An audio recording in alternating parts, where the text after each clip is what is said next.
শীত এলেই গ্রাম বাংলার প্রকৃতি যেন নতুন রূপে প্রাণ ফিরে পায়। হালকা কুয়াশা, ঠান্ডা বাতাস আর ভোরের নীরবতায় খুঁজে পায় এক উষ্ণতম অনুভূতি। হাই, আসসালামু আলাইকুম।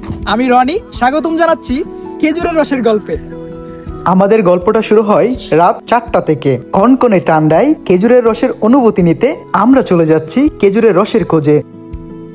কিশোরগঞ্জ জেলার পাকুন্দি উপজেলার ছোট্ট গ্রাম নারান্দি। এই গ্রামে আজও টিকে আছে শীতের এক প্রাচীন ঐতিহ্য, যা খেজুরের রস নামে পরিচিত।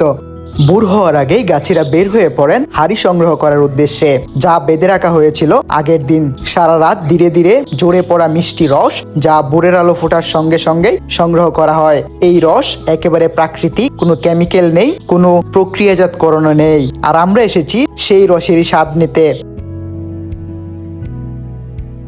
এই শীতের সকালে আমি আর আমার টিমমেট একসাথে খেজুরের রস খাচ্ছি। হাতের কাছে কাচের গ্লাস, চারপাশে কুয়াশা আর গ্রামীণ নীরবতায় মুহূর্তটা হয়ে উঠেছে আরো বিশেষ। এই রসের স্বাদ, প্রাকৃতিক ছোঁয়া আর আছে গ্রাম বাংলার 100 বছরের ঐতিহ্য। গ্রামপ্রেমী মানুষদের কাছে খেজুরের রস মানে শৈশবের স্মৃতি, পরিবারের সবাই মিলে রস খাওয়া, শীতের সকালের গল্প। এই মুহূর্তগুলো প্রজন্ম থেকে প্রজন্ম বয়ে চলেছে।